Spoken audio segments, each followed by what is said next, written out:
E aí galera, beleza? Bem-vindo a mais um vídeo de respondendo aos comentários, um dos vídeos que tem me trazido mais alegria. Eu acho muito da hora ter essa interação com vocês. Então vamos logo responder os comentários.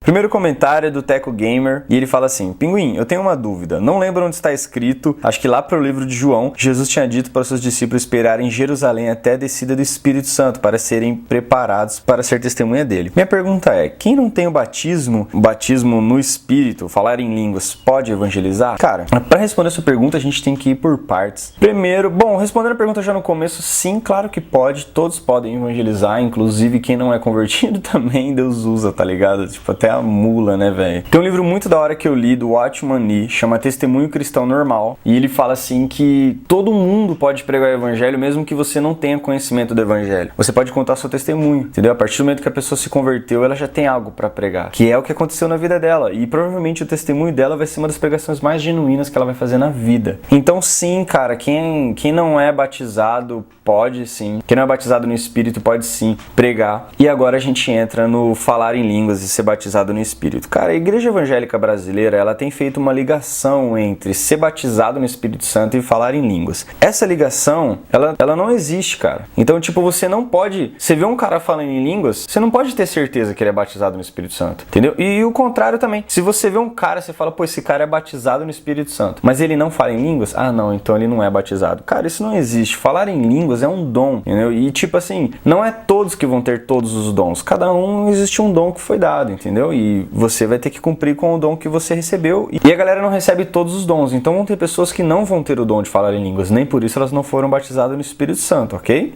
E principalmente também, existem muitas igrejas hoje que estão incentivando muito o falar em línguas. Como se fosse algo muito importante, tá ligado? E na verdade não é. Provavelmente na época era muito importante o falar em línguas, porque línguas estranhas também incluíam línguas de outros países, né? Se você ler o versículo, dá uma relida lá. Você vai ver que a galera de lá de dentro estava falando a língua de outros países, da galera que tava lá fora, entendeu? A galera que tava lá fora, que eram de outros países, entendiam eles na língua nativa. Então não era um charamaneios, charaquitabas, tipo, era inglês, alemão, tal. Isso aí que tava rolando. Então era muito importante aquilo para pregar na época. Hoje em dia, acredito que esse dom de línguas não seja tão importante mais, mas hoje o dom do amor, desde a época lá era também o dom do amor, sempre, cara. Pô, você orar para ter o dom de amar as pessoas, ou você vê especificamente quais dons que Paulo especifica que tem, e você vê lá qual que Deus vai te dar para você utilizar, entendeu? Então tem pessoas que têm o dom de pregar, tem pessoas que têm o dom de curar, tem pessoas que têm o dom de interpretar línguas, né? Isso aí é muito bom também. A Bíblia fala pra gente, se uma pessoa começa a falar em línguas e não tem ninguém para interpretar, é melhor ela ficar em silêncio. Isso é um versículo que as igrejas hoje têm ignorado bastante, e a gente precisa sempre ser bíblico. Não importa qual igreja você é, você precisa ser bíblico. O Fala Sério Tio falou que tem medo de morrer e isso atrapalha ele até viver bons momentos. Ele é cristão desde berço, mas tem medo. Cara, é muito estranho o fato de você ter medo de morrer, porque quando você morrer vai ser o melhor momento da sua vida, entendeu? Você vai se libertar dessas correntes, você vai se libertar do pecado. Deixa eu ver se tá gravando. Você vai se libertar das coisas que desagradam a Deus e desagradam você, tá ligado? Como o Paulo dizia, o bem que eu quero eu não faço e o mal que eu não quero, esse eu faço todos os dias. Você vai se libertar disso, cara, pô, velho, finalmente você vai estar com o seu Senhor. Então se você tem medo, cara, de morrer, cara, isso é uma chamada pra você rever o seu evangelho, sabe? Rever aquilo que você encontra em Deus. Porque pode ser que esse medo que você tem de morrer seja fruto de apego a coisas que você tem aqui na terra, entendeu? Ou seja fruto de um mau entendimento do que é a morte. Cara, a morte é só uma fase, brother, entendeu? Tipo assim, você vai continuar sendo você lá do outro lado, tá ligado? Como eu sempre digo, se você hoje conversa com Deus, quando você morrer, mano, você vai continuar conversando com Ele, tá ligado? Se você hoje não conversa com Deus, quando você morrer, você também não vai, velho. Então, simples assim, Deus tem poder sobre a morte. Não vai mudar nada. A salvação permite você continuar com Deus depois da morte, mas você precisa aplicar a salvação antes de morrer, beleza? Não seu relacionamento com Deus e tal. Então, tipo, mano, ore, coloque isso diante de Deus. Fala pra Ele, pô, eu tenho medo de morrer e tal. É meio estranho, né? Tipo, Deus, Ele comprou pra você um ticket num parque de diversão, no melhor parque de diversão do mundo, e você tem medo de entrar nesse parque. Então, dá uma analisada, cara. Eu sei que vai ter frutos muito bons saindo dessa sua reanálise do seu cristianismo. beleza? O João Luiz está com uma dúvida cruel, tipo daquelas dúvidas que quanto mais você pergunta para as pessoas, mais confuso você fica. E ele falou basicamente, a pergunta é: para quem devemos confessar os nossos pecados? Cara, essa é uma pergunta muito legal, porque eu aqui em Campinas, eu e meus amigos mais íntimos, os mais íntimos mesmo, é tipo assim, 2 ou 3, tá ligado? A gente inventou algo chamado seita. A gente deu o nome de seita, tá ligado? Mas basicamente é uma reunião que a gente se encontra para tomar atitudes bíblicas. E o que tem nessa reunião? Tem confissão de pecados, porque tá na Bíblia lá: confessai os vossos pecados uns aos outros para receber a cura. Tem oração, então quando a gente ora um pelo outro, nunca é todo mundo orando junto, é sempre uma pessoa orando e as outras concordam com quem tá orando, porque fala que se você concordar na terra, vai ser concordado no céu, né? Não sei o que, se 2 pessoas concordarem acerca de um assunto. Então, enfim, são vários versículos que a gente leu e a gente vai nessa reunião e a gente aplica. E por que é uma reunião tão fechada? Tipo, 2, 3 pessoas.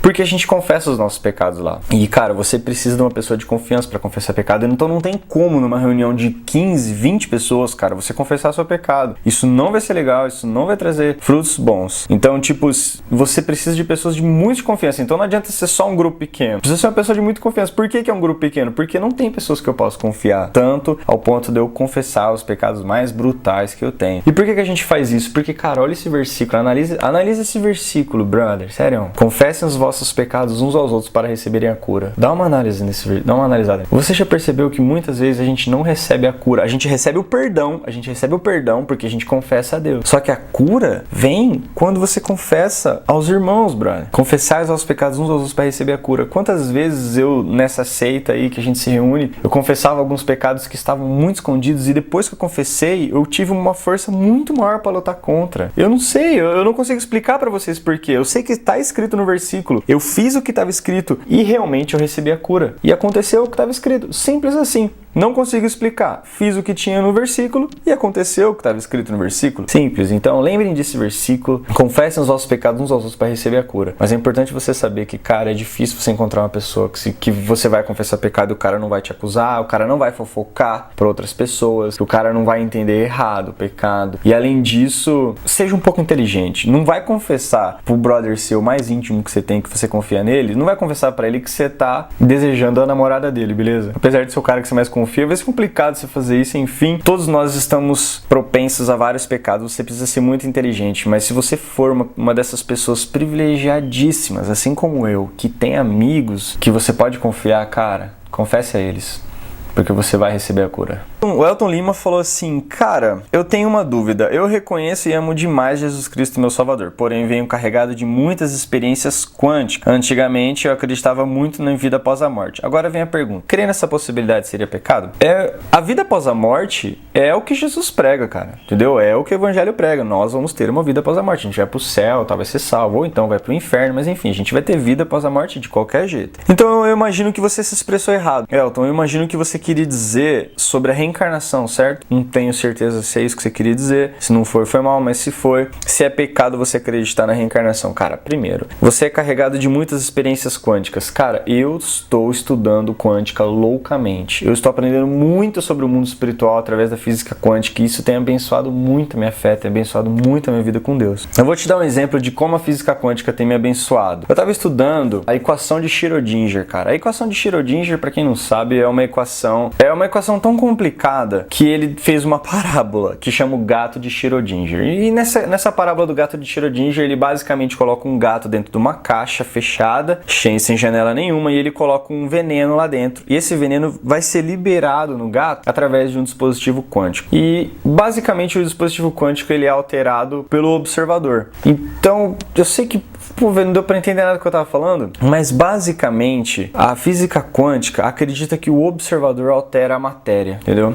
Por exemplo, quando os caras foram comprovar o elétron, eles não conseguiam comprovar que aquele elétron existia, apesar de todo mundo já utilizar várias equações matemáticas que consideravam o elétron e super funcionava, mas ninguém conseguia comprovar mesmo empiricamente e tal, através dos estudos da ciência, que o elétron existia. E um cara maluco da cabeça teve a ideia de colocar uma folha de ouro assim alguém e ele tirou uma foto usando uns bagulho muito louco que saiu a imagem do elétron. Por que que os caras não conseguiam provar? Porque toda vez que você usasse um instrumento para observar o elétron, ele deixava de ser matéria, virava energia, e aí ninguém conseguia enxergar ele. Então, basicamente, o que o gato de Schrödinger tem a ver com isso? O cara falou, o observador altera o jeito que a matéria existe, a reação da matéria. Se você altera o átomo, se você altera o elétron, você altera a matéria, cara. Então, o gato de Schrödinger estava demonstrando que, cara, dependendo do que você acreditar, quando você abrir a caixa do gato, vai acontecer. Então, se você abrir a caixa do gato acreditando que ele está morto, ele vai estar morto. E se você abrir a caixa do gato de Schrödinger acreditando que ele está vivo, ele vai estar vivo, porque o observador alterou quanticamente o dispositivo que liberava o veneno. Isso tudo que eu falei pra vocês é fé. Cara, eu estou vendo na equação de Schrödinger, eu estou vendo em várias equações de física quântica, a fé é explicado, o mundo espiritual, o mundo espiritual através de várias dimensões, que são as vibrações da teoria das cordas. Cara, eu tô aprendendo muito sobre o mundo espiritual através de física quântica, então não se preocupe que a física quântica não vai atrapalhar sua fé, provavelmente ela vai ajudar. E respondendo a principal pergunta, depois de ter falado tudo isso, que eu aposto que poucas pessoas entenderam, porque nem mesmo eu entendi, que eu expliquei tudo errado. A pergunta foi se acreditar nessa possibilidade seria pecado,